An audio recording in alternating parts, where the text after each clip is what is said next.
It's my job on this channel to get out to you, my loyal audience, my loyal subscribers, factual and relevant information.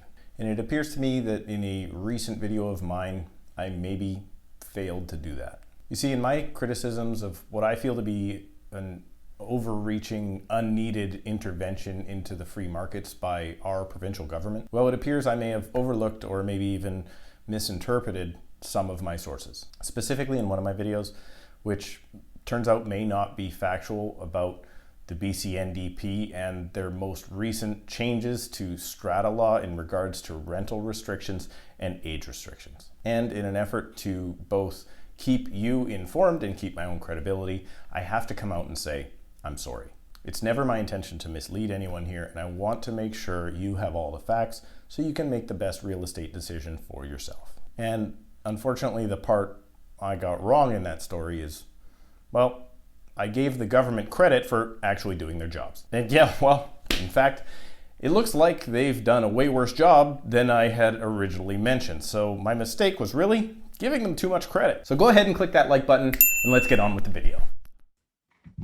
And if Surrey, Fraser Valley, or BC real estate is important to you, please go ahead and subscribe to the channel. In this recent video, I suggested that 55 plus age restrictions were to stay in place and that the BC RTA, or Residential Tenancy Act, was amended to allow for such a restriction. Well, on that second part, I totally screwed up, and I admit it. In speaking with a colleague in my office and then actually reading through the entire RTA, I didn't see that change being made there at all. I got it wrong by looking at the BC Government Housing and Tenancy website and not the actual Tenancy Act itself. Now, on top of all of that, I recently watched this YouTube video from the VISAO, or the Vancouver Island Strata Owners Association. In that video, a group of British Columbia real estate lawyers got together, which also backed up the information that, well, I believe to be true. And yes, I will link that video down below in the description of this video because I found it really, really important. And if you own a strata property here in BC,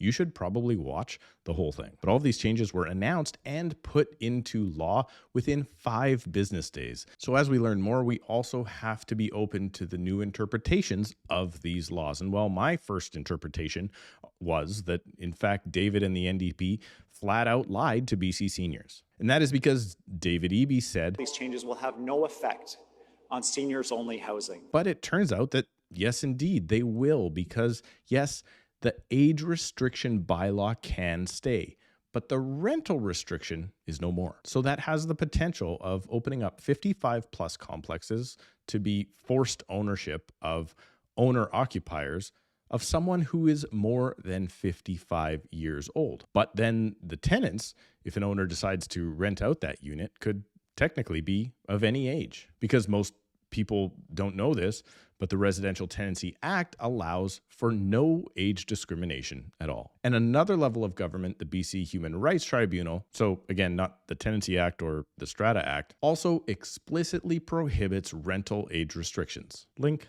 also below. So now it appears, well, we're in a mess because 2 pieces of legislation are in contradiction with another. Hence the total screw up and the wrong information that I gave on that previous video. Now, as I said, this information is changing rapidly, as is the interpretation of each change. So first, let me tell you what you should do if you have any concerns about your particular strata. And then I want to give you an update on my interpretation of the new information that I have right now. So first, again, what should you do? The answer is, if you are a single owner of a strata unit or a strata council, you need to seek independent legal advice. Speak to a lawyer and they will guide you in the right direction. And unfortunately, that direction, well, it will likely be what the NDP wants and not what the owners want. And now for my new understanding of this law, with a big disclaimer of I am not a lawyer and this is not real estate advice. The new strata law passed says, quote, effective November 2024, the Strata Corporation or section may have a strata bylaw which limits the age of owner, tenant, and occupants to 55 plus. So reading that even further, I don't know if that means if they can have a variation of that bylaw or if that bylaw is the new bylaw for everyone living in a 55 plus complex. After all, right above that on the same page, the wording says the strata corporations and sections in BC are only allowed to have an age restriction bylaw that requires one or more persons residing in the strata lot to have reached the age that is no less than 55 years old. So does that mean a bylaw could be passed that says all owners, tenants, and occupants must be over 55? After all occupants, in my estimation, is one or more occupants. And I would also suggest that once the strata's lawyer, and, well, the government figure out that one, the next question is, what happens if the strata says all occupants must be over 55? And then a unit is rented out to someone under that age. That the tenancy branch says, well, that's totally okay. And reading through the fine print, it does appear that the Human Rights Tribunal has addressed this issue of exactly 55 years or older. Well, I would assume that yes, that tenant can stay under the Residential Tenancy Act. But then maybe also, yes, the strata might be able to fine for that infraction, meaning that the landlord can't evict. But now also the strata may be able to levy fines in the hundreds or thousands of dollars per month. Even worse, what if that landlord did rent to a nice older couple who then took in someone that was underage at that point?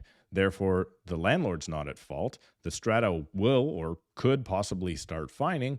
And at the same time, the landlord can now not evict someone who is not on the original tenancy agreement. So my non-legal, non-real estate advice to you and anyone else out there listening to this is very simple. If you are looking for a 55 plus complex, hopefully you are looking to purchase it and live in it because, well, it's your own home and retirement community.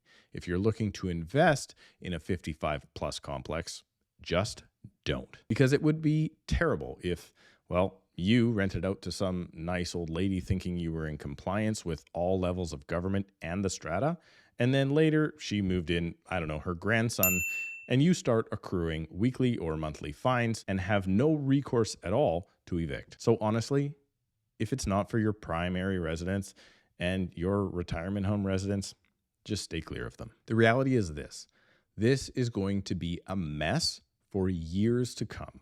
Owners won't be happy, and these changes will only cause even more conflict within strata corporations. And prices of these previously restricted properties will just increase relative to their competition, therefore removing affordable housing for seniors. Let me know down below in the comments what you think of this continued government intervention in the marketplace. Please go ahead, subscribe, click the like button, and we'll see you in a couple of days.